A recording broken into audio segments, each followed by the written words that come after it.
Victoria Day discussion so that we can have it all in one package, and then we'll get to the balance of the agenda after that. So the information report on the District 1 facility will come after we deal with Canada Day. So without further ado, we do have, as I mentioned, two delegates today with us. Today we have Councillor Sean O'Meara, the Regional and Town Councillor for Oakville's Ward 1, and Jonathan McNeese, the Town Councillor for Oakville's Ward 1. And I'll call on Sean to start. Yeah, come to the podium if you would. Thank you. Thank you very much for having me here this morning, and thank you very much to the senior leadership team, to the board, and to the civilian and sworn officers for everything you do for the community. It means a lot to us. I'm here today, as mentioned, as the Region and Town Councillor for Ward 1. For nearly 20 years, the community of Brawny has proudly hosted Oakville's Canada Day celebrations, and for the most time, it has been a safe, family-friendly event and something our residents have truly valued. Since the pandemic, though, we've seen a concerning shift. And what started as isolated incidents and antisocial behavior has escalated dramatically. So last year we saw close to 1,000 youth, many from outside our community, come into Brawny. And instead of celebrating, we saw disruption. So residents, businesses, and we're joined here by John Piper, a local business owner in Brawny as well, and visitors were subjected to behavior that no community should have to tolerate. And this isn't just a Canada Day issue. It begins as early as Victoria Day weekend, but Canada Day has become the peak and the point where these issues have come to a head. So in the past several years, Councillor McNeese and I have worked closely with the Halton Regional Police team, along with our town staff, our fire services, to try and address this. We've had individual meetings, group discussions, multi-agency planning sessions, and throughout that time, we've consistently heard the same message from our police partners. We've got this, we can handle it. But year after year, the results have not matched those assurances. So following last year's event, we brought forward a motion at Town Hall asking staff to work with the police, consult the community, and bring forward options to move the event safely forward. The report came back about a month ago, and it identified Brawny as the highest risk location to host Canada Day and did not recommend proceeding under those current conditions. And at the same time, the level of community consultation we had hoped for locally did not materialize. So last night, Councillor McNeese and I, joined by Chair Noel and Police Chief Stephen Tanner and also Inspector Barr, hosted a town hall session at the Legion where over 150 residents came forward to share their views. And we are here to relay those views to you and also to our town council meeting on March 30th. The message is clear from our residents. They want Canada Day, but they want it to be safe. So there's real frustration from the residents. And people are asking why this has not been addressed effectively and why the outcomes have not matched the assurances that we've had over the past years. So today, I have a very direct request. I'm prepared to bring forward a motion to reconsider using Canada Day in Brawny, but I cannot do that based on confidence alone. So our council needs a clear, actionable plan from the Halton Regional Police Services, a plan that is different from previous years, a plan that can be executed, and one that includes accountability for the results. If possible, I would ask the Halton Regional Police to attend our March 30th meeting and even in closed session to walk councillors through what that plan is going to look like. But given what we've seen over the past number of years, it's critical that council fully understands what will be done different moving forward. And I recognize that this is an unusual request. Operational matters are not typically discussed at any board level, but these are not normal circumstances. So providing a clear plan, one that is actionable and accountable, will give both the council and community the confidence needed to make what is a very difficult decision on March 30th. So again, I thank you for your time and all of your service to our community, and thank you very much for having me here. Thank you, Sean. Members of the board, do you have any questions for Councillor O'Meara?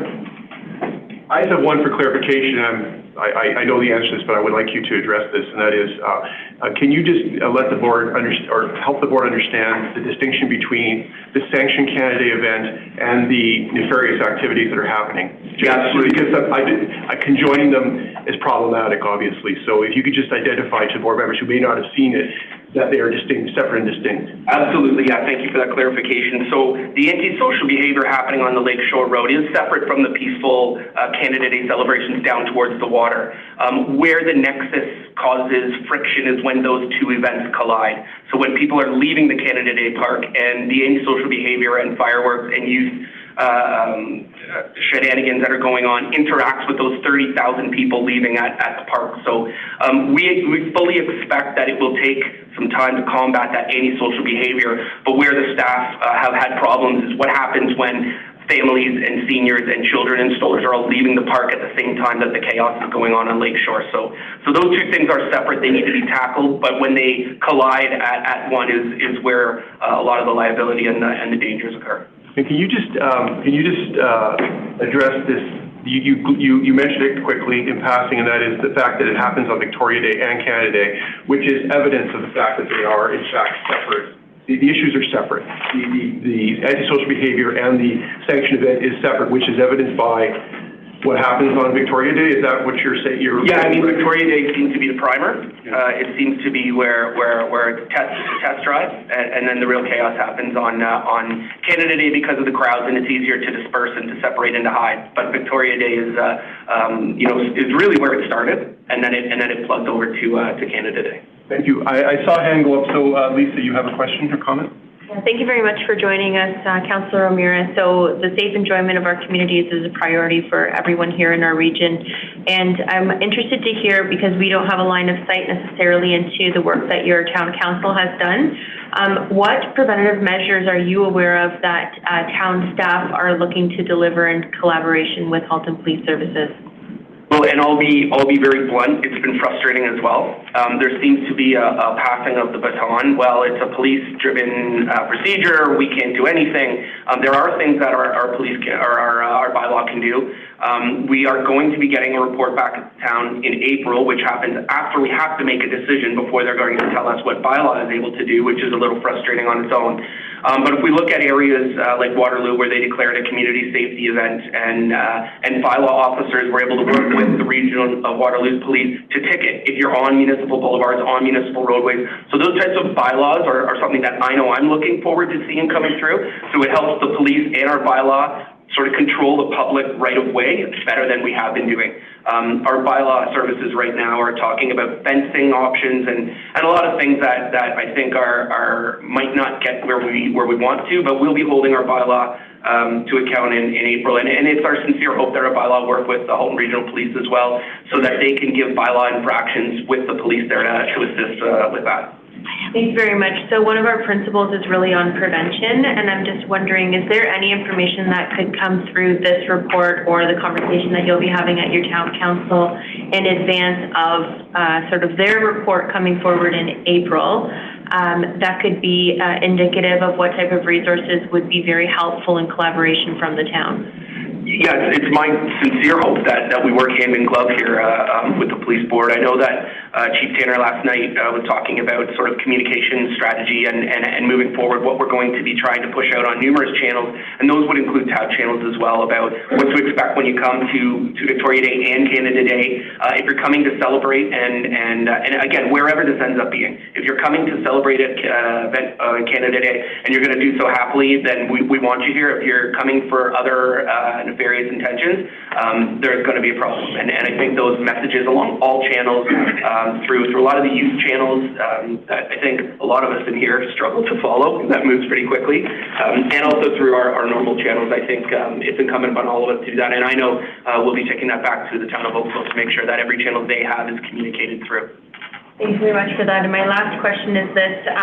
You mentioned one of the policies in another municipality. Here in Halton, we have POPO 5, which is our policing designated major events policy that could have some tenants in here that would possibly be applicable to the situation that you have, or as you referred to as shenanigans. Couldn't help with the Irish connection. And might it be helpful if we were to deliver that to the town as a designated major event to help them with their resource allocation? We need every tool possible, and you know, we can't leave any stone unturned. It's been going on for long enough now, and I think whatever solutions might be out there, I want to throw everything up against the wall, and whatever can help get rid of this. We have to break this cycle. That's what it is. It's a cycle of kids wanting to be involved in antisocial behavior, and more want to come and see what it's about. And I think that's whatever we can get, whatever designation might help us do that, whatever bylaw designation will help us do that. And I was not taken aback by the amount of times paddy wagon was brought up last night, and I thought, I don't know, as the Irish person, am I to take offense to that? But if it comes and it can help us deal with anything, I'll take whatever wagons you want to deliver to Bronny. So thank you for the question. Thanks, Lisa. Samira, you're up next. Just a request. Thank you so much for coming out, Councilor O'Meara. I know that I believe you have the document with you, and as you can see that 8 of the people who were arrested youth belong to Oakville. So this tells me that the congregation that we are discussing about is Oakville or Halton youth. And so for that reason, this is separate from should we have Canada there or in what the police need to do. This is about the youth. My request to the town of Oakville through you is that provide opportunities, safe areas of congregation to youth too, so that, many times these things are done because the youth are bored out of their minds. As a mother of 4 young kids, I can tell you that there are very few places where our youth can hang out and have some safe, good old-fashioned fun. So perhaps when you are looking at your official plans at your town level, include something during those days when you're noticing these congregations and these gatherings to provide alternative to youth to hang out safely and under supervision there. So just a request. Well, it will be taken as such. Thank you. Thank you, Councilor O'Meara, for being here today. We appreciate your information. Next up, from Ward 1 again, Councilor John McNeese.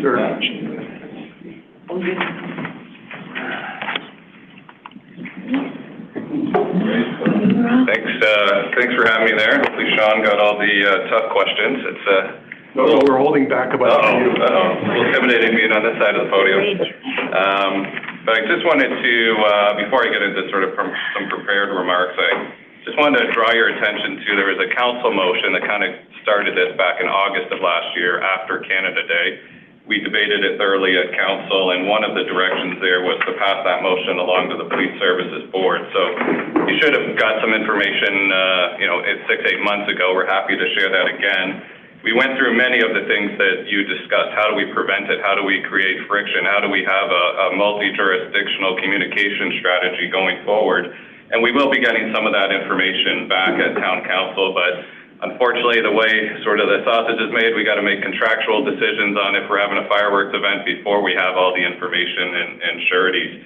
And I also just wanted to draw your attention to sort of the staff report that town had that we had to make a decision on that was in consultation with the police. And I think what sort of swayed our staff to recommend it as a high-risk event is a statement that says the HRPS advised that previous event delivery has relied heavily on significant operational effort and favorable conditions rather than sustainable risk controls. Ongoing unsanctioned gatherings and fire misuse continue to elevate the risk year over year. So I think we're starting to get some more assurances, but that's the information that we've received and our staff has had to sort of wrestle with and council has had to wrestle with and sort of didn't have the sureties that going forward, the outcomes could be better. So just wanted to point your attention to that, and I'll try not to duplicate what Sean said, but I'll try to provide a little bit more details there. And thanks to the chief and Inspector Barr last night for coming in front of 200 of our residents, and some more animated than others, but we all sat there, we listened, we took notes, we heard it. I think the community felt like they're being heard, and I think their confidence is increasing as well. So I just sort of wanted to take the time to sort of ground it a little bit more with what's actually happening on the ground, because when Canada Day happens, Sean and I are there with our families, but we leave them and we go up to Lakeshore Road to make sure that public safety is going to improve, and so that when we get the calls the next day, we can understand what's actually happened there and what's happening on the ground. So I would say, this maybe was an emerging issue during the pandemic, a small group of 100, 200 kids horsing around at the end of the school year. We get it, not a huge problem. But year after year, there's been an established escalating pattern. So it's been going on for 6 years. I've been a counselor for 3, so I've been there the last 3 years. And we've seen this unsanctioned gathering grow in size, and every year I ask the police for an estimate of the crowd size, and it's doubled every year. So, 2020 23, 200, 24, 400, 25, 800 to 1,000. So the word's getting out. The kids are getting more and more excited about coming down here and getting away with stuff in an urban space and without much consequences. So as it grows, it certainly becomes more disruptive, and the nature of the disruption has also changed. So the fireworks, the kids are not celebrating, shooting them up in the air and stuff like that. They're being used as explosive devices. They're setting them off horizontally on the ground, into the crowd, along roadways, towards people, including your officers. I've seen many get hit. Sean's been hit. Police Chair Noel's been hit. Sean's a boxer, and he still got knocked over by these little kids. And it's along Lakeshore Road. Well, tens of thousands of people are trying to enjoy a family-friendly event down on Canada Day, 2 blocks south at the Bronte Heritage Waterfront Park. And they're not small fireworks, sort of low-risk fireworks. They're becoming larger and larger multi-detonating devices that have significant range, and they can have significant impact. We literally know who has them because they're so big they got to go in a backpack, and usually the kids that are up to no trouble, they all appear to have COVID at the same time, and they got a face mask on and dark clothes.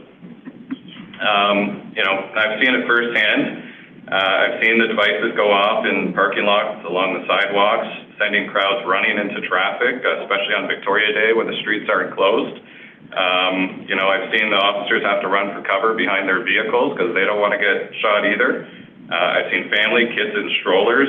We heard from many of them last night, seniors. Small dogs, the size of the chief's dog. They had a lady delegate last night that her dog almost got hit and probably wouldn't survive it if it was a direct hit. So there's significant things happening, but the biggest concern really, this is happening sort of separate from a sanctioned event, and during the sanctioned events of about 30,000 people, that 30,000 trickled in throughout the day, but when the event's over, they all leave at the same time, and we only have a couple of exits from that park, and those that live locally, they have to exit through Lakeshore Road. So 2 years in a row, we've had the exits obstructed where you have to, if you want to get home safely with your family, you got to get across a police line through a mob of kids that are really irritated by that point for whatever reason. And they're still loaded with fireworks and they're shooting them indiscriminately at people. We get calls the next day, people getting knocked over, hearing loss for 3 days because it blew up in their ear, trampled. I've had to carry a senior into a bus shelter to protect her until the officers could escort her home because she was disoriented from all the chaos and confusion. And I've also seen how quickly this situation can escalate, even when arrests are being made. When arrests are being made, the kids are almost excited, their cameras come out, 300 of them will swarm the officers, and I can understand how that's an uncomfortable situation. So it's creating a real risk to the public and your members. 2 years ago, we witnessed one of these devices. Police Chair Noel was standing beside me, being set off beside a gas station. That's concerning. It was a gas station while a double tanker truck was fueling, and even got it on video of one of these multi-detonating devices going off there. So we really need to avoid a catastrophic event. So when you hear that past events have been a success, and I see that there's some numbers in there, no major injuries. I sort of have to say plainly that's not success, that's just pure luck. And we hear directly from people that have been injured, and we say, recommend report to the police. And to be honest, their words are, the police weren't there to help me, why would I do that? Nothing's going to happen. And that's sort of what we heard last night as well. So where we need alignment is on this. The current model is not keeping pace with the reality of the ground. The crowd sizes keep increasing. They cannot be managed simply by adding more officers. Once the crowd reaches a certain size or behavior threshold, the ability to safely intervene becomes quite limited. So we need to get ahead of it. And that means a fundamentally different approach, focus on prevention and control before the situation escalates. And specifically, I think early intervention before crowds reach a critical mass. And, some of these planning meetings we've done in the past, we've heard that they'll try to disperse before the crowd becomes this mob mentality. But when we get there, it's, sort of the Mike Tyson thing, great plan until you get punched in the face and then all sort of chaos pursues. We'd love to see some proactive enforcement, identifying those that have the fireworks before they start using them. It's quite clear who the instigators are. We'd love to see some more controlled access along Lakeshore Road, not the sanctioned events, but the unsanctioned events, especially during the peak dispersal time where we've got 30,000 people trying to get home safely. Stronger deterrence, including visible consequences and clear communications. The town did put up signage last year of the fines if you're caught for firework misuse, but didn't seem to have an impact. Further to the question to Councilor O'Meara, the town tries to provide lighting. We participate in the, I think it's crime prevention by environmental design. We can sort of go through those processes, try to make sure all the benches are removed and things like that. But bylaw can't chase a kid and can't arrest a kid, so it's sort of gotten to this threshold that, there needs to be some real collaboration. Councilor McNeese, I just want to point out you've gone 3 minutes over. I don't want to police you to a great degree, but if you could wrap up. I'll whip through this, yeah. So now I realize how hard it is to stay on the clock. Thank you.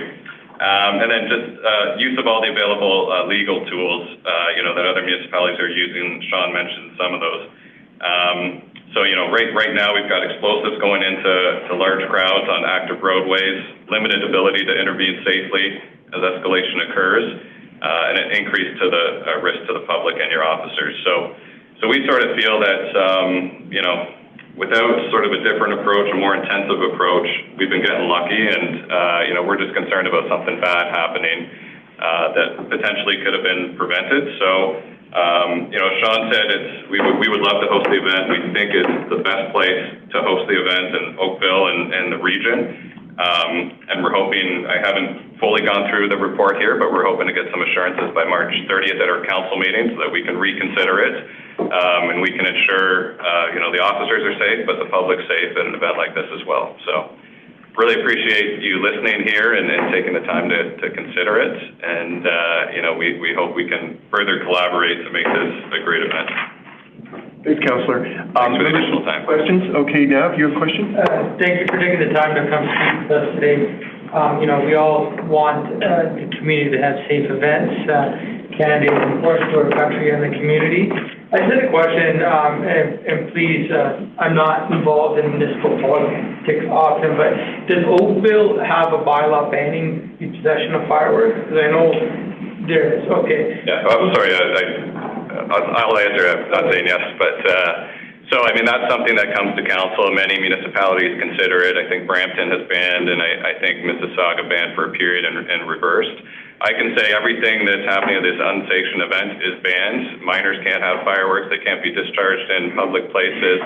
We blitz every seller of fireworks so that we're down to just one in town that is doing it legally. We have fined a local one, I think over $10,000 with 3 charges because we've caught them doing it. I've talked recently to our bylaw because we've heard some may be doing it illegally, and we're doing another blitz. So I would say that banning of fireworks wouldn't make a difference on what's happening here. Everything that is happening is illegal and not permitted within our bylaw. At the end of the day, I think it's a lot to, preventative protection is I think the key here. And, we don't want the police arresting youth. I personally, because they have fireworks, there's not, that's a bylaw matter. So I think if we can really collaborate and have bylaw in the area and making sure these fireworks are confiscated before they even have an opportunity, I think that would, end the partnership with the service. I think that's where we need to really enforce. I know my peers say like bylaw, like you mentioned, they're not going to run and arrest anybody. You're not allowed to have these. It's the bylaw. We're confiscating. We're not going to, they're youth here, they're kids, they don't know any better. We want them to be in the community instead of, where they're visible instead of somewhere they're not visible doing something, that we wouldn't want to see. So I think where we really need to focus on is confiscating the fireworks before. Totally agree. And that's, I think, a bylaw responsibility in my opinion. But I do agree that we need a team approach. So yeah. I think we need to have, I think maybe if you can with your councillor partners is, why is bylaw waiting till April when this is a sensitive matter? Is there not a way you can use your tools to have them at the table before you have to make a decision? That was my feedback to our staff as well. It would be really, really helpful. I can assure you any law, I mean, we even heard last night from a retired Toronto police officer about a parental responsibility bylaw that Toronto has in place to be a deterrent so that if a kid is caught, you can actually charge the parent for not preventing that from happening. We can legally put it in place. We'll put everything legally in place that we can. My understanding around bylaw is they do not have the right to search and seize. It's only the police do. In our staff report request, I'm not a lawyer, but I did a bit of research. Federal Explosives Act gives you extingent powers in sort of dangerous areas with known activities that police can do search and seizures. Fireworks are governed by the Explosives Act, and it's very strong controls in the Explosives Act to prevent something like this, because they can cause fire, explosions, things like that. So I believe the powers are out there. I'll commit that anything that the town can do to make it easier for those search and seizures legally, we will do. And my understanding is in April we'll sort of get some stuff, but I believe that, this, like you said, let's prevent it. We know the kids that have the fireworks, it's plain, it's sticking out of their knapsack, but we're being a little more reactive than proactive. I believe the powers are there now, that you can search and seize in a known problem area, a minor, because they're not allowed to be in possession of fireworks ever.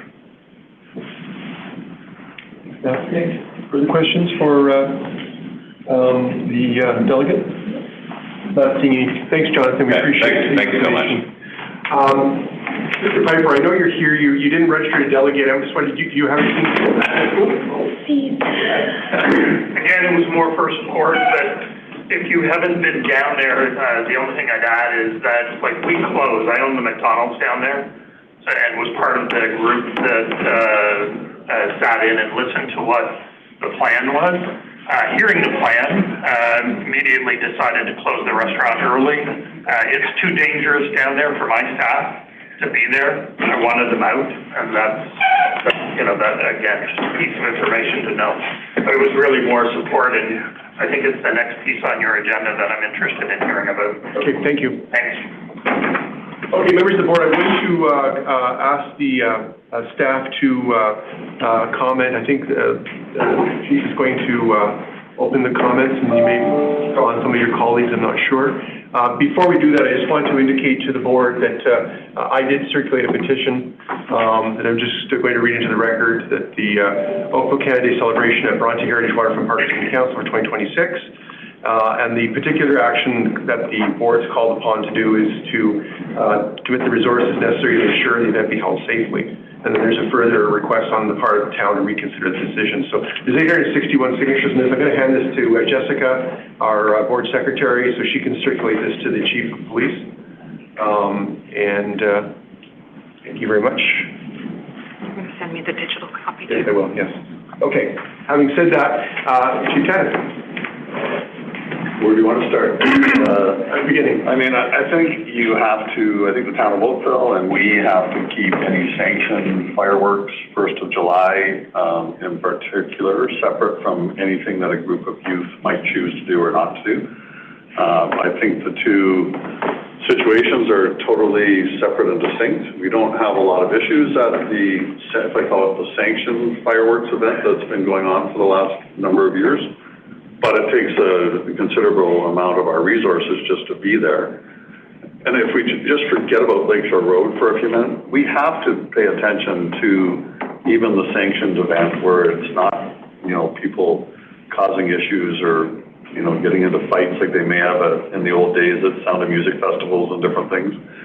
It is a reality in today's world that we have to do certain things at large-scale events, or heaven forbid, we see something like they've seen in Vancouver and different places with people driving into large crowds, and these are all things that we don't think are ever going to happen here, but there's still something that the police have to have a presence. They have to have roads closed off in certain ways, and we can be very lax in Halton as the safest community in Canada when it comes to some large-scale events. But July 1st, we separate that from May 24th.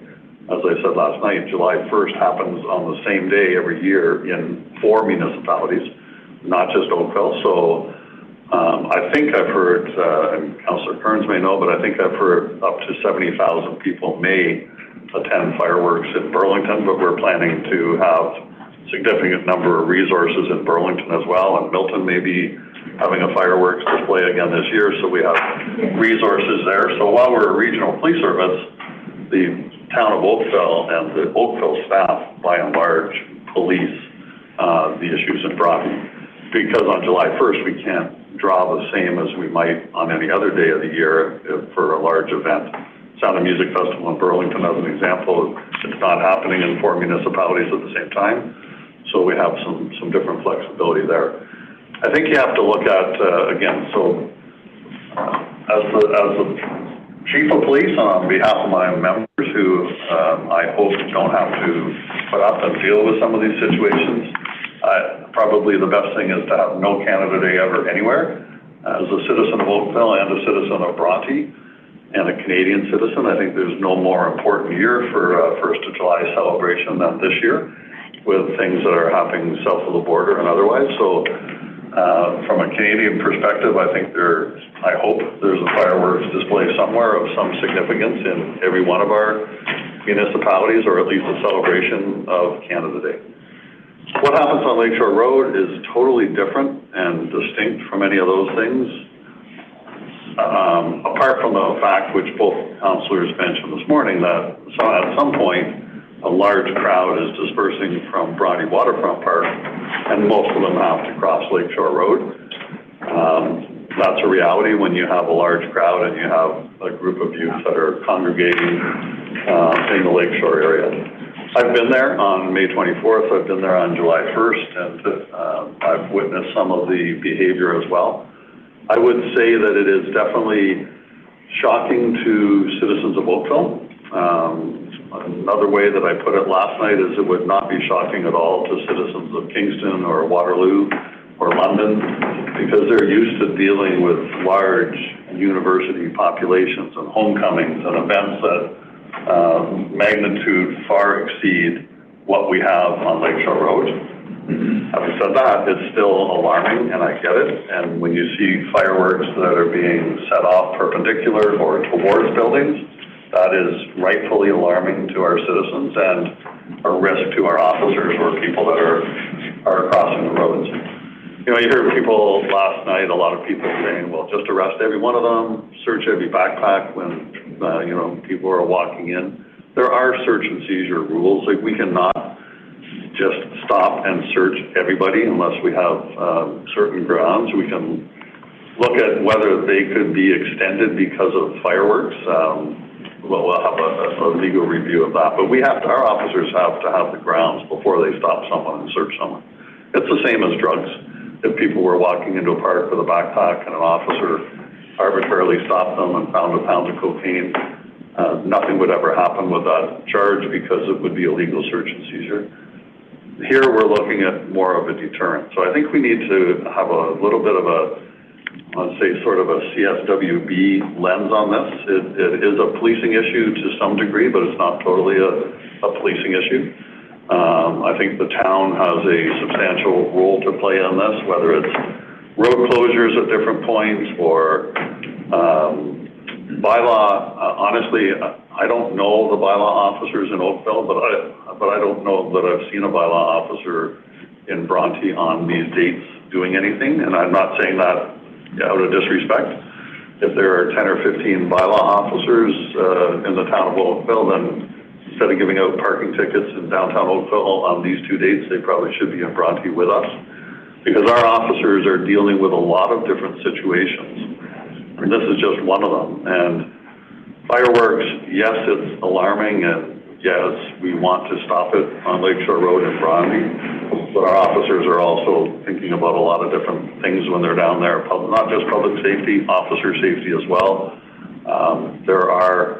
I would say there are probably, on any given day, there are probably firearms in this community and in different environments that no one else would ever know about, but the priorities that our officers have to have is not 100% fireworks, although we will undoubtedly play a big role on May 24th and July 1st.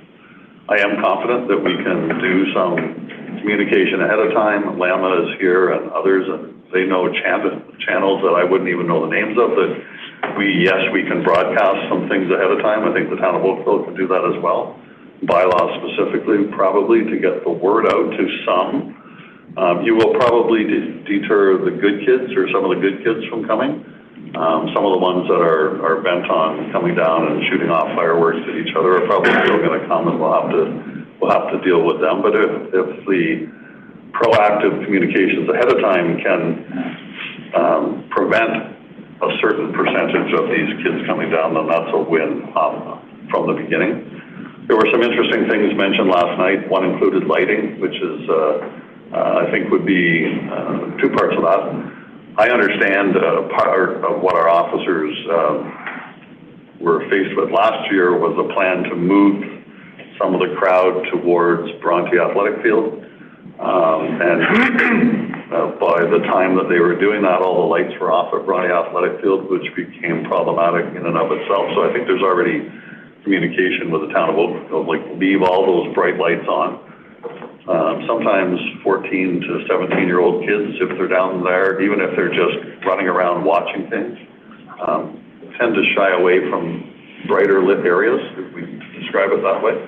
And I think whether the town or the different construction parts of the town or the region have access to some bright lighting, there are probably some strategic areas where that could be put, whether it's in the areas where youth typically congregate down there, the 7-Eleven, Tim Hortons, McDonald's, certainly, for a variety of different reasons, whether it's open or closed, and in front of what I call the newer rental condos at the northeast corner of Lakeshore and Bronte.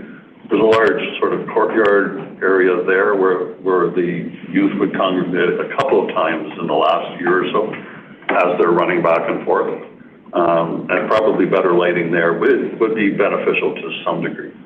The other thing that we have not done in the last couple of years, and Deputy Hill and Wilkie and I were talking about it separately, is maybe the proactive use of paddy wagons. Yes, Sean, they are named paddy wagons for a reason, but we have not had our special constables out with them as maybe a visual deterrent. So we'll look at that as well. And we'll look at maximizing our staffing, but I think bylaw from Oakville should be teamed up with those officers. And if there is a bylaw charge to be laid, it should be them instead of our officers for a variety of different reasons, including down the road impacts to our staffing when people have to go to court or whatever needs to go on. COVID, I said last night, COVID started a few years ago. Though it lasted longer than we wanted it to. I don't want to jinx us by saying it's not here now. But youth started to come here a few years ago. It's built up a little bit. These things do change over time. We don't know if there's going to be more kids show up this year or less kids or next to no kids.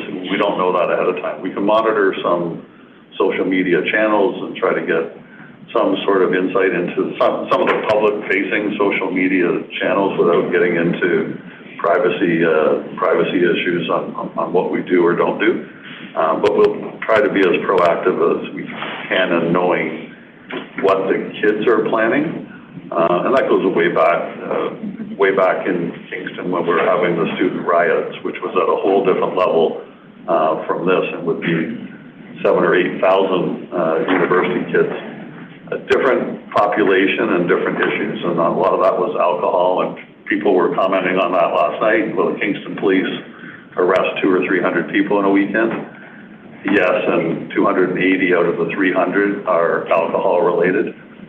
We don't find that as the issue here. If kids were stumbling drunk on Lakeshore Road, they would easily be arrested. So it's a totally different situation. I am confident that we can maintain safety in Bronte. If we look at the reality, and yes, there is the perception, and I've seen it, as I said myself, I've seen those fireworks being shot in different directions. Two parts to that. One, to lay charges, you have to actually be able to identify the person that shot that firework. So we may be able to do slightly different deployment to say that's the person that did it. Drones are helpful, and we have more drones now than we used to. They're more helpful for identifying someone after the fact, if we can use those photographs to identify the person. We need to more identify an individual at the time if we're going to remove them or extricate them from a large group. There is a health and safety issue to going into a large group, even if they are 15 to 17 or 18-year-old kids, for 4 or 5 officers to go into the middle of 100 or 200 kids. Different things can happen, so there are precautions that the officers have to take. If bylaw was there from Oakville, they would be there with our officers, and our officers would be able to provide some protection to them.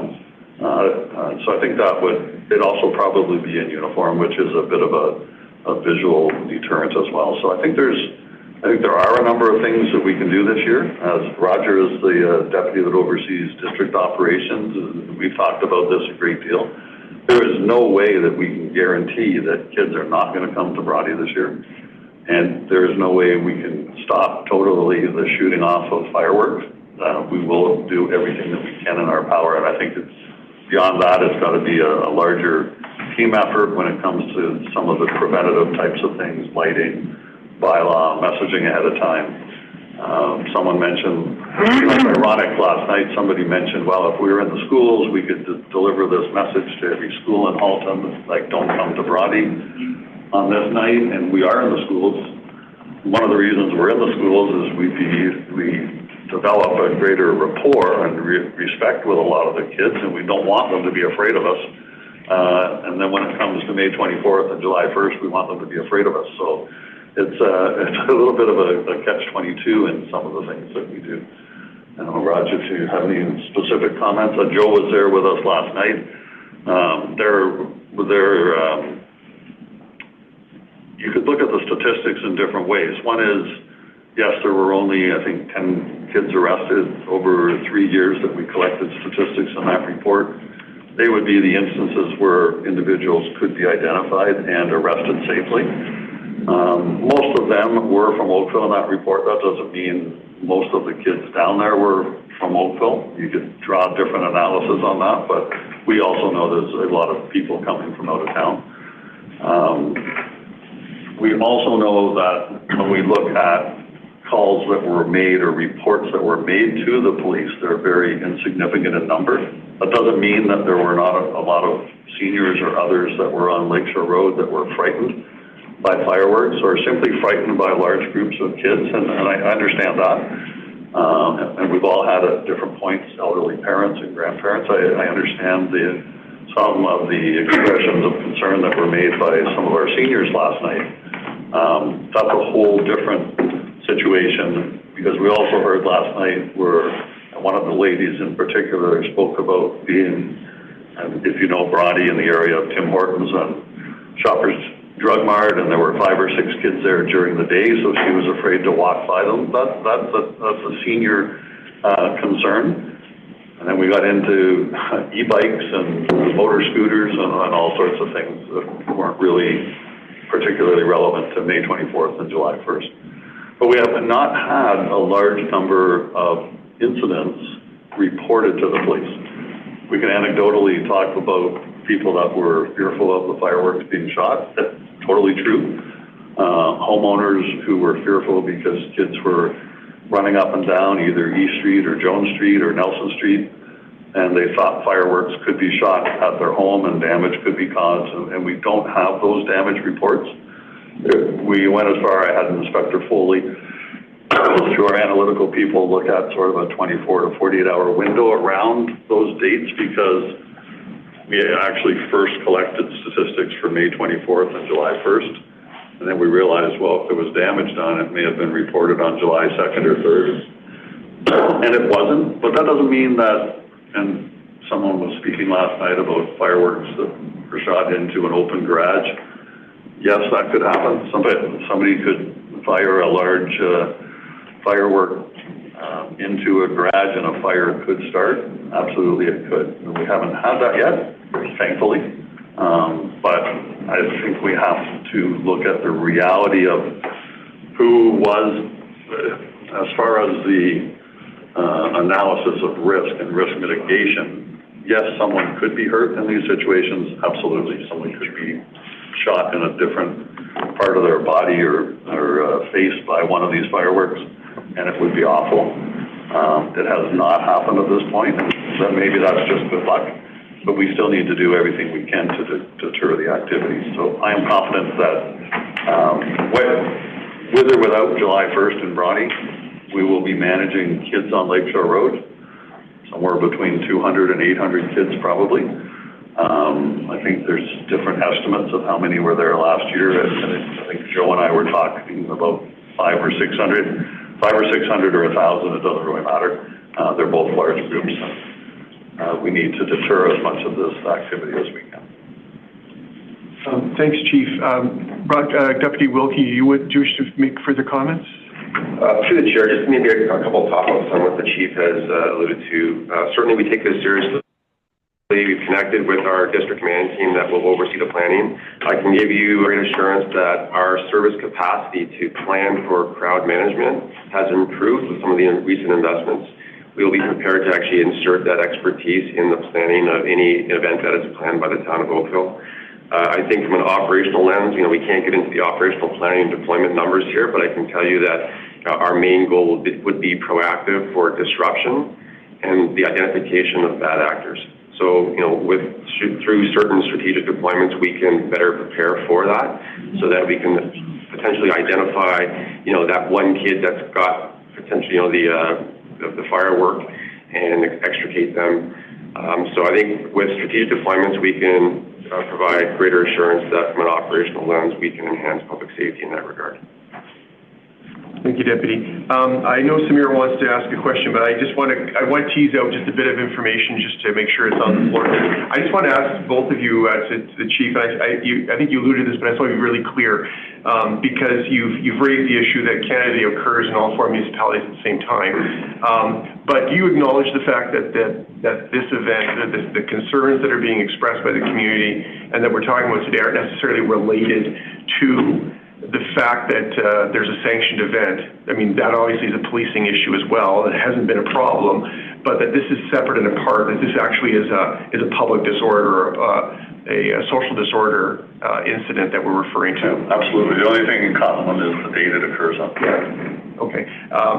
Also, and to you, Deputy Wilkie, I just want to clarify. So thank you for saying what you were saying in terms of the service capacities improved. I'm assuming you're meaning the commander training around public order that we've been working on. Is that, so there's some new expertise in the service that have the ability to be able to, or have the educational or experience now to be able to better plan and execute these sorts of plans? Yes, we will definitely lean into that training and experience to help guide the operational plan for the district. Having them potentially even on ground to help support. These are very fluid. You could have a protest or a significant weather event or something that totally disrupts what the plan was, and I think that's what we're good at. We're agile, we're able to adapt, but having that plan in advance to identify bad actors, to disrupt that public disorder, if you will, and then having the right resourcing in place, I think will be fine. And one last thing, just to clarify, in all of this that you're articulating or that you're identifying, the service capacity is improved, focusing on proactive and obstruction of bad actors, et cetera. Can the board be confident without delving into operations, which we're loath to do, obviously? Are you telling us that you are actually deploying additional resources to address the concerns in this community as requested? Is that what I'm taking away from your feedback? So we'll have to look at what the regional numbers are. We have potentially a 90,000 person event in Burlington. We don't know exactly what the plan is for Halton Hills or Milton, but I think the better word would be shifting the resources that we have to use them more strategically. We can lean into our volunteers, like auxiliaries and cadets and others, to maybe work towards the sanctioned event. I think it's quite peaceful, but you need a presence there. You need a plan in the event there's something bad happens in that area. But I think the way we're looking at this with a 20,000-foot view, the ability to look at where the disruption is, the timings of those things, we can shift, and by having the right plan in place, I think we'll be able to use our members better to enhance public safety. Okay, thank you. Samira, you're up. Well, you asked most of my questions. Oh, Thanks sorry. for that. No, that's good. But I know the chief alluded to the number of complaints that are made to police. I agree with that, but I can tell you, as a council member myself, that the delegates who spoke today are the first point of contact for residents. Absolutely. So they will not report to you, but they will report to the local councillor and the regional councillor, depending on how connected they are to the community. So I really appreciate the council members coming here and sharing what the community actually is saying. In any given scenario, if a council member is talking to us about what their community is saying, that is your best source of information. And so, saying that, I know that it was just shared that there will be an actionable plan, because that is exactly what the councillor said. He needs an actionable plan he can take back to his community, share it with them so they feel safe in their own neighborhoods. That is the concern here. And as long as you're able to just say, yes, we have the actionable plan, here you go, and in collab, nobody's denying the role bylaw plays here, and I share frustrations of my colleagues who are here from the region council. The bylaws that we have no teeth. And so it is very frustrating for council members who are not allowed to get involved in operationals. I know, and I can speak with conviction, that I know my colleagues here who came to delegate would be more than happy to put on a vest and stand there to protect the community. But we're not allowed to do that as council members. And the staff are reluctant to do anything that would put the town in a jeopardy for a liability case. So in the end, what I'm seeing is that, yes, the police services has its boundaries, the bylaw town has its boundaries, and council members have their boundaries. But in the end, there are gaps. And that's where the community that resides there, who are the taxpayers who pay for all of these services that I just mentioned, are just not feeling safe in their community. And so that is the goal, for us to make sure that the community feels safe, seniors, whomever. And as long as the community, I feel like people can be very angry when you meet them, like you met them last night, they need just someone to hear them out, which you did, and I appreciate you for that. And I appreciate the council members for providing that opportunity to the community. But a plan, I think community overall, once they've done venting, are very reasonable. They will understand your plan, they will appreciate your plan, and they will try to help out as volunteers too if there's an opportunity for them. So I feel like what really is needed here is an actionable plan that is written down, the community can see and feel safe. So I think that is just the gist of this whole issue. Thank you. Thanks, Samara. Do you have any comments on that, Chief? I mean, I guess the one thing I will say is that we have a bit of a challenge about writing down a plan and presenting a plan that is very specific, because, of course, the service delivery folks, the sworn officers, they have to maintain a degree of tactical advantage when it comes to deploying resources and such. So, I mean, you wouldn't want to necessarily say we're going to have this many officers here and this many officers here, because that's telling, if you release that to the community, then that's also being released to the bad guys. Information you give to the good guys can somehow get to the bad guys. So I think I understand what you're saying, but I just wanted to temper expectations. And I know that my council colleagues from Oakville are aware of this as well. And Chief Tanner did outline this last night as well, but I'm certain that they will communicate as much as they possibly can. Within the exactly. I just wanted to make sure that anybody listening understands not to expect a deployment map. No. As part of course. We want successful safety measures, and that includes keeping part of the plan secret. Thanks for your thoughtful comments. I appreciate them, Samara. Further comments or questions? I know I have a motion coming from Councillor Curran, who's working diligently at pulling it together right now. So I do. I'm ready. Ready to go? Okay, let's see if we have any more questions first before we do that. Any further questions or comments? Okay, I have a couple of comments, which will give Lisa a couple more moments to hone her motion. I do want to say that I've seen this firsthand, and I do understand the concerns of the community, and I brought this to the board a few times over the last few years. But I don't think anybody expected the exponential growth of this each year. I think that's one of the challenges that we're dealing with is that, you know, I've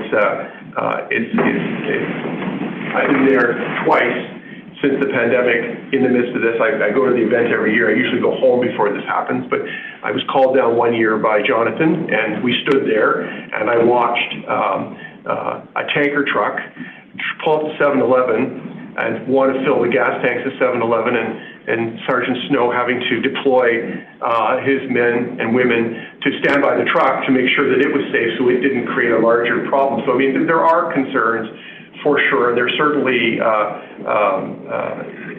it's causing trepidation on the part of the community. And I fully understand, and I've said this publicly, and I'll say it again, I do understand and appreciate the concerns raised by the councillors, and even understand the position that they took at Town Council to council this event. And I really appreciate the feedback from the Chief. The Chief did a great job last night in really emphasizing the department's services role in this and set expectations last night fairly well. But I do want to acknowledge, and I do want to emphasize to the service that there's an expectation on the part of the community that you will use whatever resources you have to your ability, and that this isn't the standard event that happens in other communities. So this is exceptional.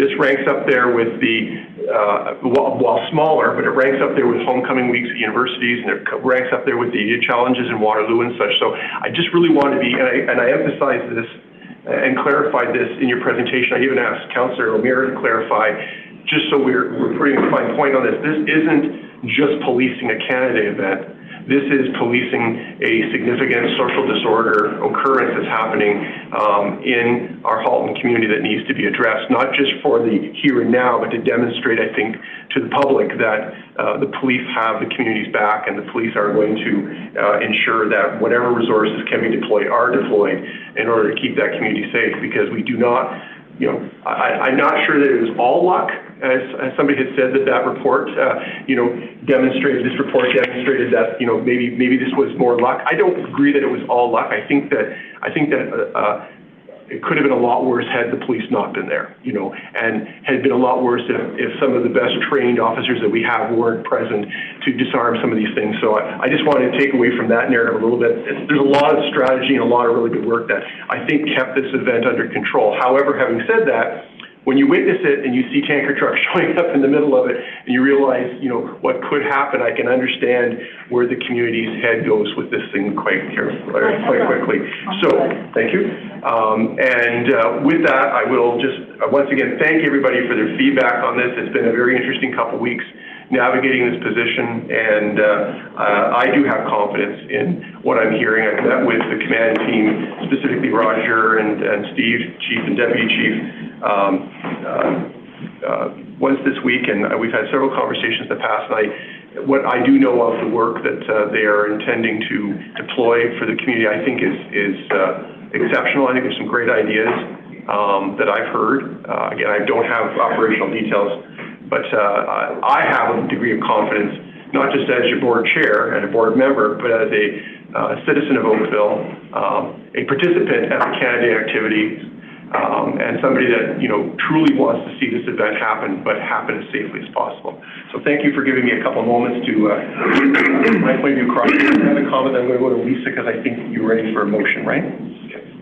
Thank you, Mr. Chair. Just a comment I forgot to add before is to give the community watching and listening hope, because I, as the ward councillor in Halton, had a very similar situation in a McDonald's in my ward where fireworks were shot at each other within the McDonald's facility, and it was just a recipe for disaster as the police came in and very diligently just calmed the whole situation down, helped the McDonald's owner, and from that day on, this was a couple of years ago, we haven't had such incidences in my ward.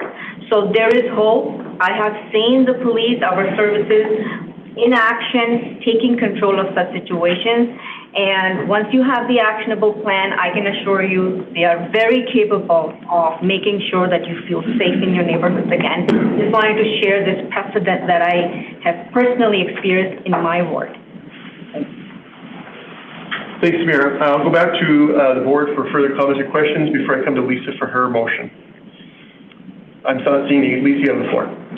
Thanks very much, and I'll just speak to it first and see if there's any commentary or revisions from my colleagues here while our board operations and IT folks take a moment to also bring it up. So what we're going to do here is in a few different parts. So I'll read it out into the record. It'll come up onto the screen from Jessica, and then we will have an opportunity to debate or amend at your leisure, Chair.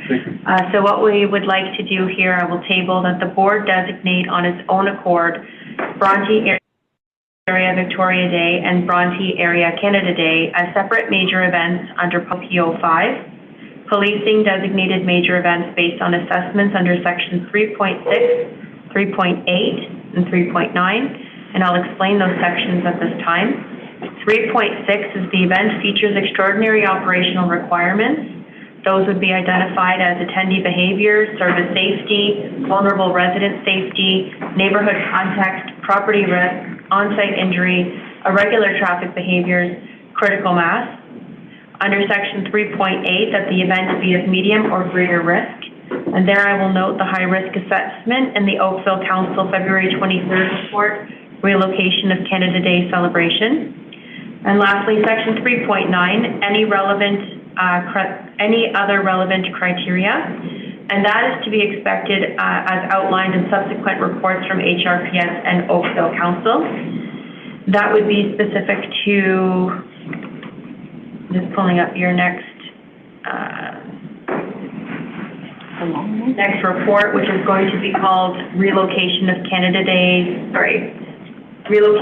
Alternative Options for the Relocation of Canada Day, which is scheduled to come before Oakville Council March 30th, 2026.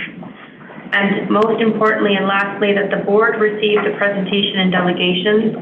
That is from our two council colleagues, representatives. That would be item 2.1 and 2.2, and that would be and also the petition titled Help Save Oakville's Canada Day Celebrations and the Victoria Day and Canada Day Incidents Executive Summary dated March 20th, 2026. So we'll just take a minute to bring that up onto the screens, which everyone can see, and I'll open the floor to any comments at this time. Well, that's my job to open the floor, but okay. Well, I also need a seconder. I'll second. Okay. So let's just get up on the screen, and then we'll just ask members of the board if there's any comments or questions, and we'll ask the command team if they've got anything they wish to add. Okay, I think it's, can you move it down? Oh, is that the entire thing? Yes. The entire thing. Okay, great. Oh, okay, just need to be capitalized, yeah.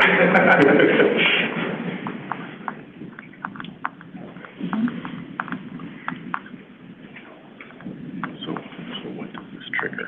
This is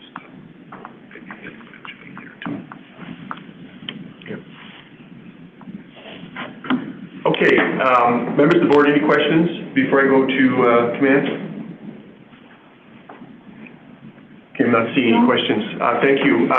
Chief, having read this, do you have any thoughts or comments on it? No concerns. What does, in your mind, how will you take this motion in terms of the declaration of the major community event? How will you operationalize that?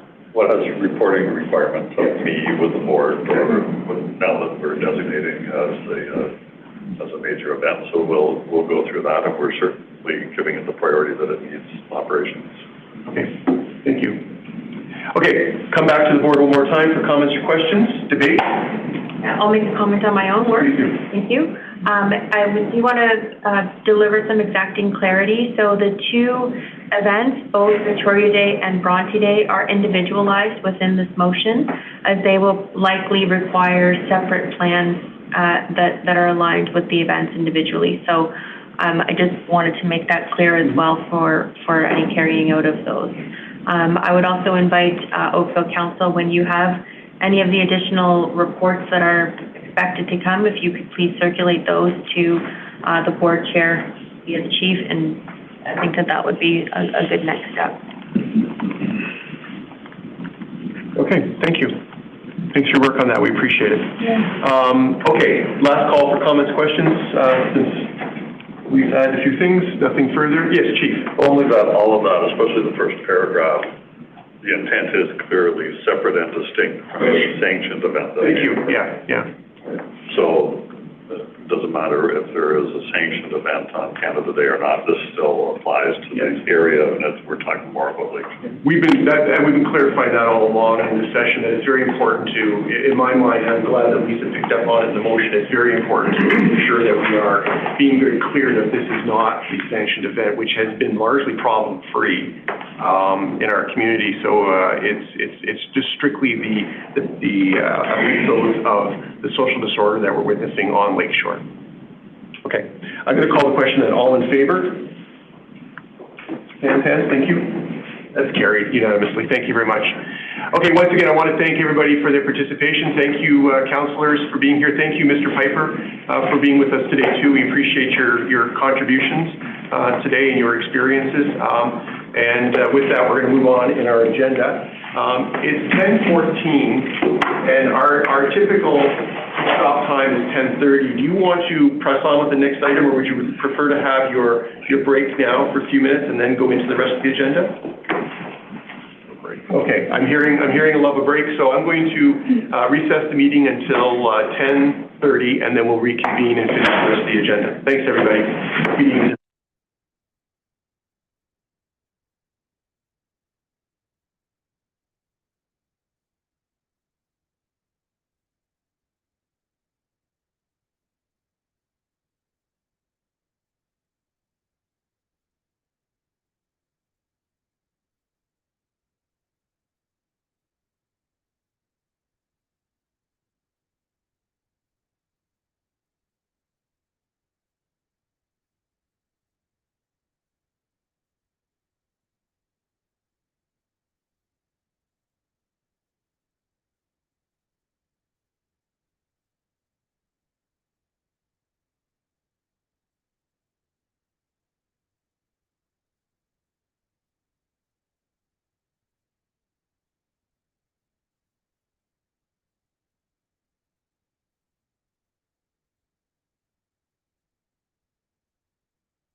Bringing us back to order, it's 10:34, and thanks everybody for your work on that previous matter. I think that it was a good outcome on that. Okay, let's move on to information reports. 3.1 is the new One District Facility Quarterly Report, Quarterly Project Update. The report's been circulated. Is there anything else that anybody wants to add? No, it's looking great, and you can see a couple of the photographs that are included here in the report. You can see all the solar panels, which is a different sort of investment there on the roof. And Anita's here. I don't know if Anita was going to present on this next. I was just joking. It's coming along. You have a PowerPoint, right? Yeah. It's coming along, but we were just actually talking about we should give some thought to when we want to do the formal opening and whether we look at the afternoon of the June board meeting or something as an option, or get together with the board and try to sort out a different date that you wanted to do, like a grand opening. My gut instinct would be, subject to the discussion of the board, my gut instinct would be do a separate day. Because if you do it on a board day, then we're rushing the board, or it impacts the agenda. So I'd like to keep that clean if we can. Plus, we're so mentally exhausted. I'm just kidding. We might do some damage with the shovel. We do the opening and do the board meeting there. Okay. Anybody with any questions on this report? I'm just going to make a selfish plug for Milton. When you do have the conversations with the region about the old building, whatever you can do to advocate for maybe using it as a training facility or for future, because I've heard from neighbors, community members, they're happy about the new facility, but they're concerned with the growth of Milton of where is the service going to come back when there's a need for a station in town. So whatever you need to have conversations as you're speaking to the region, I just want to put that up there. But they're happy with the new facility, but it's the future outlook. Once we give that up, we can't take it back, and that's their concern. To that end, thank you. Your points are well taken and noted. As your representative at the regional table, this is something that I had brought up to our regional staff, and the chief knows as well. And we'll continue to push to make sure that even if as a satellite location, as Milton continues to grow, and that is within the MTSA area where all of our densities are going to go in, it makes total sense to have that in place in case we need to expand more. So fully on board with your thoughts, Nab. I take it as your advisement as a Milton taxpayer. Thank you. Boy, there were a lot of questions. Nadine next. Oh, fine, okay, thank you. Well, I second Nab's suggestion also, that especially having many conversations with the local residents here in Milton. We have talked about it many times, that the growth and a lot's happening in Milton. It's always have an advantage when we already have a setup here, instead of setting up a new location and new resources and new approvals and stuff. So if we can keep that, that will be amazing. And anything we can do from the public side, if you have any conversations, any lobbying, anything, need more resources or funds, we're happy to help. I just wanted to add one thing, Chair. I understand the facility is in dire repair, so my comment about keeping that location is the real estate. I understand if we were to put a station or a satellite office like what we're doing in Georgetown, I understand there would be capital expenditures needed for repairs, but I'm just saying it's secure the real estate. Okay, thank you. Lisa?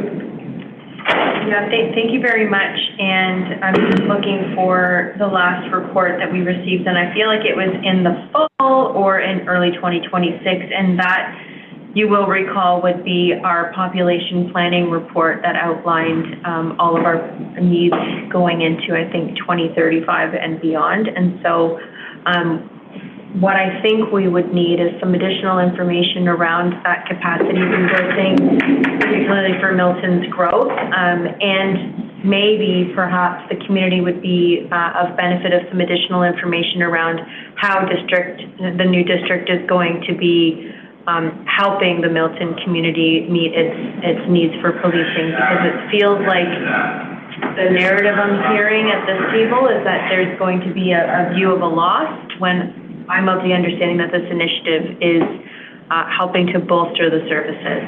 So maybe some insights on that, or some additional reports on the future planning for this.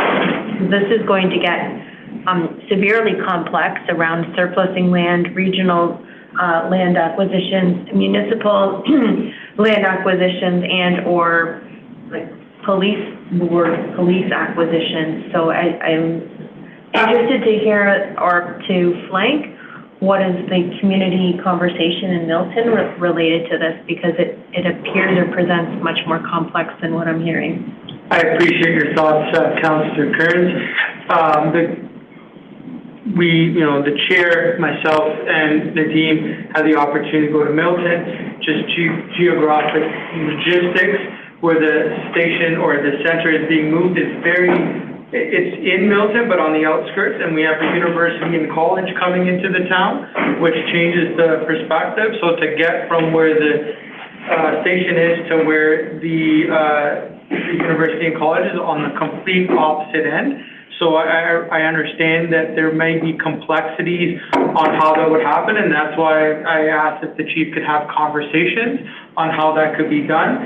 Nothing is easy to be done, but we have to look future outlook. And I believe from the service, it was acknowledged that in the future, we will need another command station in Milton.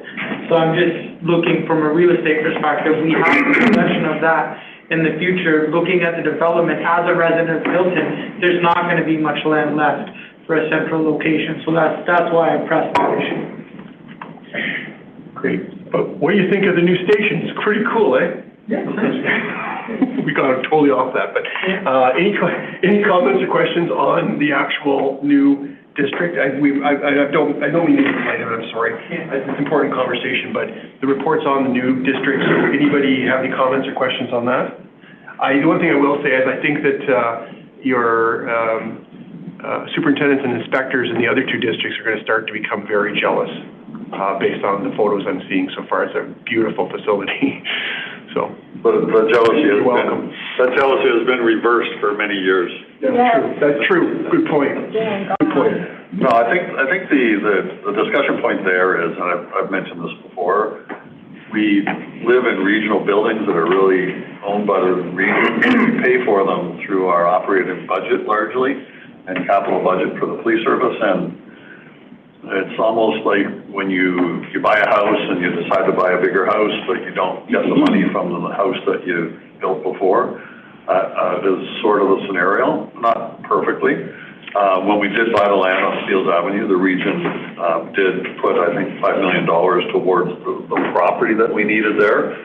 Normally, we don't see that. So I don't think when the Halton Police, when it was during the years when I was not here, but when Oakville and Burlington were built and the old Oakville and Burlington stations became other things, that money all went somewhere. And then the service bore the full cost of the new 20 and 30 division buildings. And so to Nav's point, yes, this building will be great for the next few years. If Milton continues to grow on the trajectory that it's on, we will outgrow that building. It's actually on Steeles Avenue, just on the Halton Hills side, but the people that live in Halton Hills proper, Georgetown, the old Georgetown, would think it's in Milton because of the location. That could become the Milton Station, arguably, even though it's in Halton Hills, we're the region of Halton. And we might need another building further north on Trafalgar Road somewhere for the old Georgetown. But the value of that property where 12th Division is right now in Milton, and the same discussion for it's a terrible building that we're still in Georgetown, Halton Hills, that is property as well. Owned by the region with a Halton Police building sitting on it.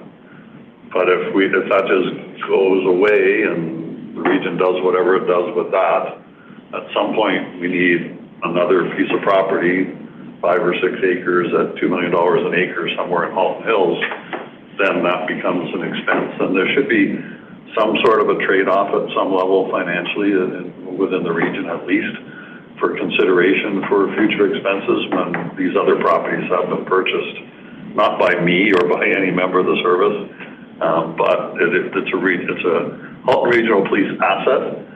But when it gets sold or turned back, we tend not to get the value of it. Yeah. Okay, further comments or questions? I just have one quick question. How do we fare with the discussions with the region on the dark fiber, or the fiber question with respect to the station? We talked about having fiber run up the Trafalgar corridor to this new station. Did we get anywhere with that? Through the chair, we have gotten some progress for sure with one of the suppliers, and the other one we're still doing some troubleshooting. And it's not dark fiber, it's actually commercial fiber in this case. We have a proposal for budgeting in the future for dark fiber, which will be a huge benefit to the organization, but that's pushed to, I believe, 2030 in our budget planning. And per the conversations we had with the region, are we working cooperatively with the region on that particular thing to share costs? Very much so, yes. Not at the point of sharing costs at this point, but definitely aligning plans and support on both sides for that strategy is definitely there. So in other words, we're going to make them pay for it? Ideally, but we could probably share some of the runs when we do engage in this, and there are other opportunities outside of just us in the region as well, because these would be pretty kind of groundbreaking links to have. And are there any challenges right now that could impact the opening on an IT basis right now, or are we in good shape? We're in good shape right now. We've been preparing equipment ahead of time in our own lab here so that we can kind of clone things and move forward. We're on a plan to, failing any kind of disasters, to be ready around the end of June with things lit up properly in that way. But it's a different process this time around. We're waiting to get the building before we do the IT work, because when we tried to accelerate things here, people were tripping over each other, and we had to hire security, and it was a pretty risky venture when we did it for this building. And so we're doing it just slightly differently this time. I think it's going to be a lot better, more secure, less risk. Good to hear. Okay, members of the board, this item is for receipt. Can I get a motion to receive the item, please? Thank you, Nav. Thank you, Rod. Thank you. All in favor? That's carried. Okay, moving on to item 4.1, and I will note that our CGO, in his governance expertise capacity, has divided up our agenda a little differently now. So we now have information, and then the categories have changed. So we now have adequate, effective as a separate category. Before we get into the first item on that, Fred, do you want to just explain that maybe a little bit to help illuminate the reason for this? It's largely because the Ontario legislation draws so much, puts so much emphasis on the board's role as ensuring the provision of adequate and effective policing. This is essentially a way of drawing the board's attention to that central part of the role. And the role, I'll just take the moment to add on to that. It basically has four components, and that is to assess the community's needs, values, and expectations, which comes from both community engagement and statistical data. So we heard some community engagement this morning earlier, for instance, right? And we have before us the first report from the service under this heading provides some statistical data. The second step then is to provide strategic direction, and that takes four forms. It's policies about the provision of policing. It's the objectives and priorities in the strategic plan. It's the assistance agreements with other services, and it's the budget. And those are the four main direct levers the board has for providing strategic direction. The third step is to verify how each of those four things is doing. And we have one of those, the first verification exercise planned for June. And then the fourth one is the board makes adjustments based on the results of that verification process. So that's the whole cycle in the board's primary role of ensuring and sustaining adequate and effective policing in Halton. That's good. So, and this obviously calls that out on a regular, so it's always front and center, correct, in our line of sight. Okay. In the public report. Yeah. Okay, great, thank you. Okay, now test driving that new policy. We've already dealt with 4.1. Move on to 4.2, the annual HRPS performance report. Always a fascinating report every year. Chief, do you have any comments on that? Well, I think it's generally positive. Keith Moore and I were just speaking briefly this morning, and he is one of the main contributors to this, along with some of our analytical staff. In general terms, crime overall is down 1.3% when you consider population growth, so it's based on the rate per 100,000. Violent crime was down 1.3, property crime 7.2. Clearance rate was up from 34.9 to 35.4. Anything up is a positive. It's always a priority for me and for us. Auto theft, in particular, where if you look at it on the per 100,000 numbers that are contained in this report, in 2023 it was 257 down to 205 down to 159. So down, I estimated 40%. I see in the report, I think it's 38.2%. Over those first 2 years. It is down again the first couple of months this year. I haven't checked this month actually, but it was down by the end of February. So if it carries on the way that the beginning of 2026 has been, we probably will be at 50% reduction from 2023. But I always remind the board that 50% reduction is on a 300% or 200% increase at one point. So there's still, there were 2 vehicles stolen just in one of our municipalities yesterday and overnight. So it's not, it's still at a high rate, but substantially reduced, which was one of the goals. So those are the main things I think I would summarize. It breaks it down by crime type and shows the board, or public in this case, some charts of where some of the incidents are occurring, compares year over year, region-wide and by municipality.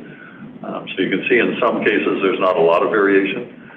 There's one category of other criminal code which is up fairly significantly, but we think a lot of that is driven by some counterfeit currency incidents that were happening at a much higher rate at certain periods during the year. So that's the main driver of the other criminal code, I think, but I'm very happy with the report overall. Members of the board, questions, comments? Let's see me. I have a question. The provincial offenses notice and warrants issued had quite an uptick in this last year. Is there a particular reason for that? Because it seemed to be average, like it was 5,700, 5,500, 5,800, and in 2021 it was 63, and now all of a sudden it's 7,048. Is there a particular, anything we can analyze in that trend? Just when you start to measure things, you improve those areas, and what we're doing as a district is to refocusing efforts for road safety. So at the conclusion of the 2024 report, we had conversations with the district command teams about ensuring that where we can, we emphasize, officers' time spent in key areas. So you're seeing that balance. I can tell you though too that any engagement with the public is positive. So that's why we count warrants equally with what a provincial offense notice would be. It's easier for our members to get their head around having a conversation and educating maybe a carload of people on an offense versus just simply giving out tickets every time. So it's a good balance, and we're seeing positive results and feedback from our community in that regard. I think for those of us who are counselors, one of our biggest challenges is hearing from our communities about speeding. I think that they're going to appreciate that very much, that number is there, particularly with no cameras anymore. So, well, we've got some exceptional work being done by a collaborative group on traffic stats, helping us inform how we best deploy our resources. You don't want to, go-to fishing holes, like those types of, areas where you can just simply pick off speeders when there's no true impact on community safety zones. So understanding where those complaints are coming from, validating the complaints, and then, focusing the limited resources that we do have, maximizes outputs and impact. Great. Okay, members of the board, this is a receive matter, so can I get a motion to receive the report, please? Thank you, Samira. Thank you, Rod. Actually, Rod pointed out something in our pre-meeting that's quite a stunning report. I'll just, if it's worth drawing to the attention of maybe somebody watching on YouTube. There's a chart on page 27 to 56, which shows the Halton crime rates from 1974 to 2025. It's fascinating to look at that chart and see the progress that our community has made in that period of time. I know that's a long period of time, but it's really interesting to see, where we were back in the day, and the height looking like it was 1980. I don't know what's going on in 1980 when everything went to heck, but it just shows that, where we were at that point. That was when Samira was born and all heck went crazy. But you can see, you can see like interesting bits of information around when COVID happened, and then the slight uptick, and now it's going back down again. So just an interesting chart to look at. Chief? I have noted before that for the board that it all seemed to turn around in 1982, whether that was a significant date or not, but I'll leave that with you. Can you explain why you think 82 is important, Chief? It was the year I started here. Oh, is that so? Okay. There you go. Going around arresting. Taking credit. Taking credit. Okay. It's been moved and seconded. All in favor? That's carried. Thank you. Okay, we have three similar reports, 4.3.4, 4.5 annual report. Well, actually, no, two are the same, similar. 4.3 and 4.5 annual report on urgent demands for information related to missing persons, and 4.5 annual report on urgent demands for information related to human trafficking victims. Is there any further clarification from command on this? No, I think there are mandated reports that we need to make with ministries. Does anybody have any question on any of the three of these reports? No. Can I get a motion to approve the recommendations on the three reports? Thank you. Nav and Nadeem, all in favor? Carried. Okay, moving on to recommendation reports. Number 5.1 is the 2025 Occupational Health and Safety Report and 2026 Health and Safety Policy Statement. Any questions from the board on this particular report? Seeing anything from command that you wish to emphasize? I think only on the positive side, the incidents actually lost time from in-year injuries is down quite significantly.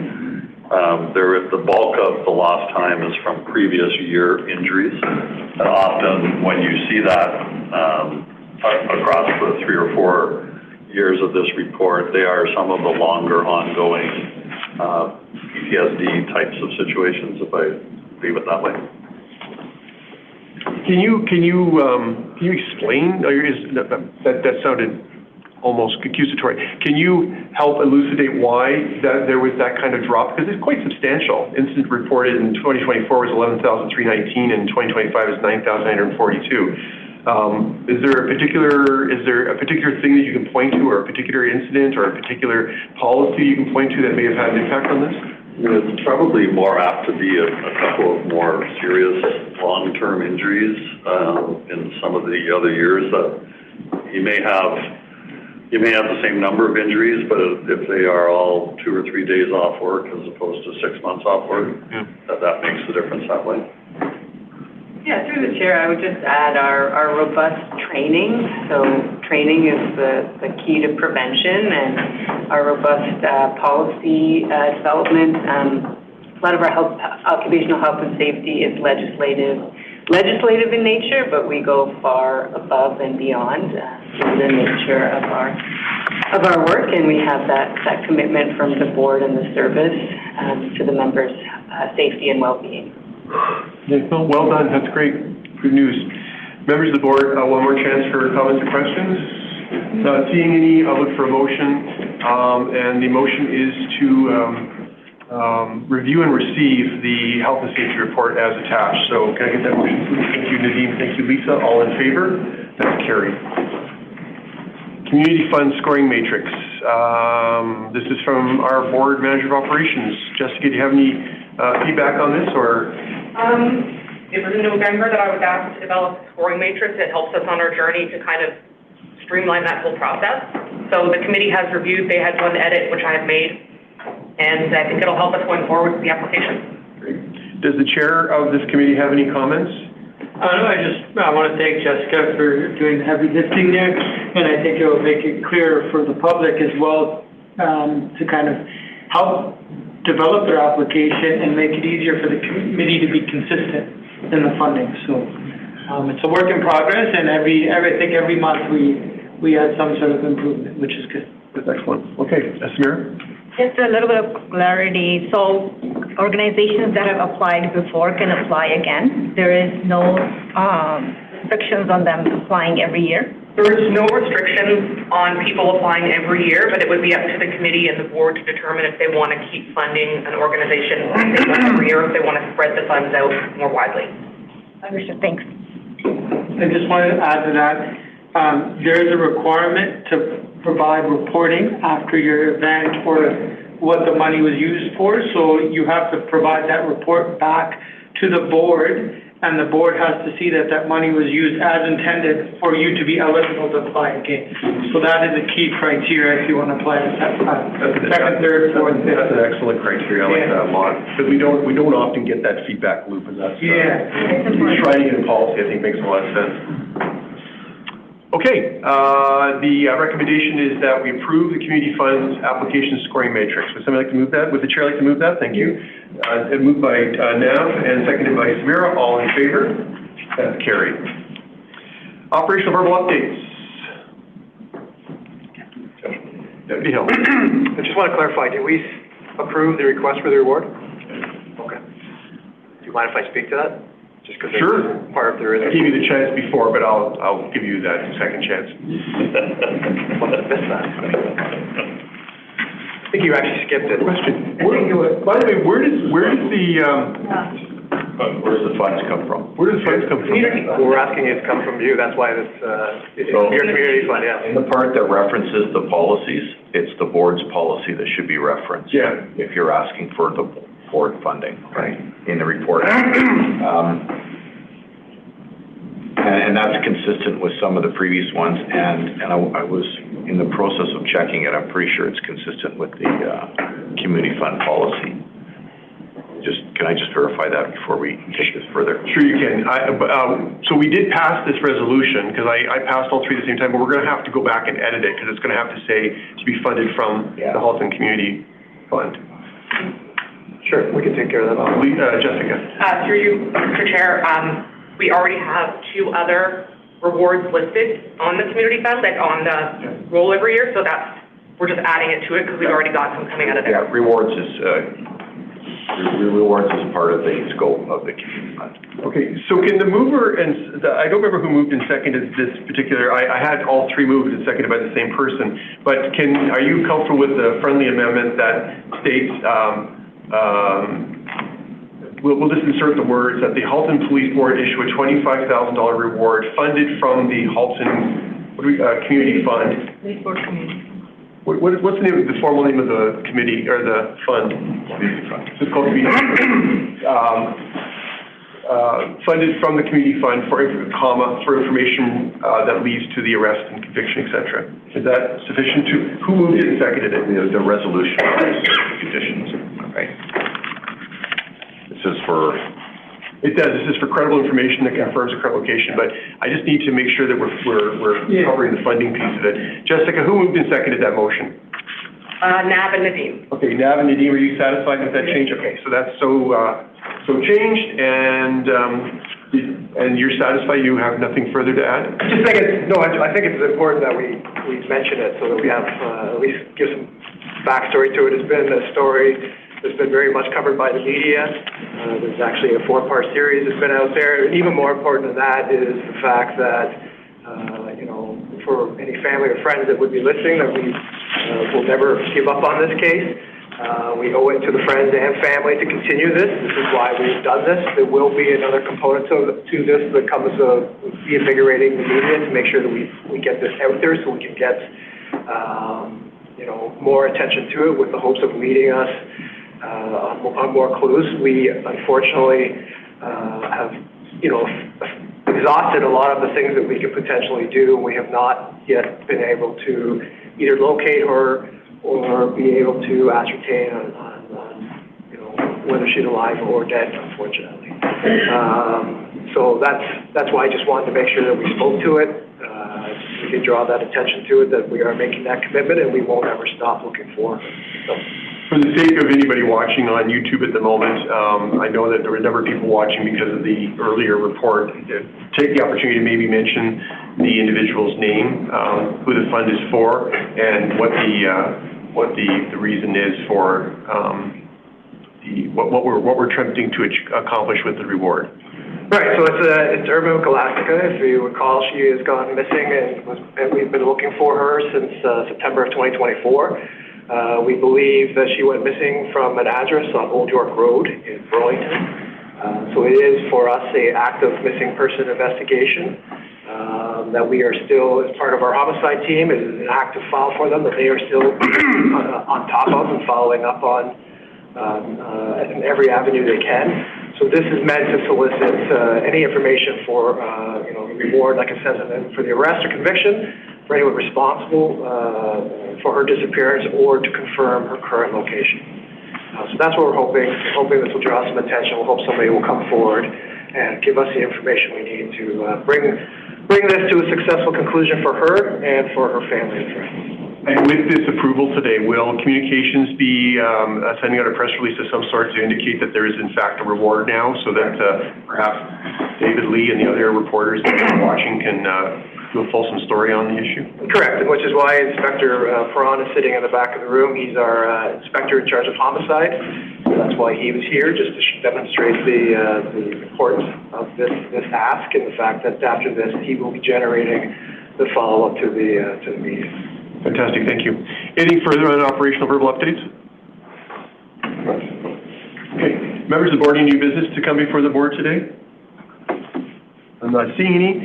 Okay, it's time for us to move into a session closed to the public, and we are moving into that session because we'll be dealing with personal matters about identifiable individuals, including members of the police service or other employees of the board, and labor relations or employee negotiations. So that's the reason we're going into camera today. Can I get a motion to do that, please? Thank you, Samira. Thank you, Rod. All in favor? That's carried. Before we do recess for a few minutes while we get organized for our confidential session, anybody that's watching, for those who are watching, I should say, on our streaming service, we want to thank you for your interest in your police board's activities and the decisions that we made today. If you have further questions or want more information on the Halton Police Board, you're welcome to always visit our website at haltonpoliceboard.ca, where we have our minutes and information of how you can delegate toward future board meetings, as well as learning a little bit about our mandate and our policies. And of course, always, if you want more information about the Halton Police Service itself, the website is haltonpolice.ca. Any comments or questions, you're also welcome to pass them on to me as the chair, and my email address is chair@haltonpoliceboard.ca. So thank you for watching. With that, to those who are leaving us today and that are present, thank you for your time and attendance, and thanks for your great work. And with that, this meeting is in recess while we prepare for our confidential session.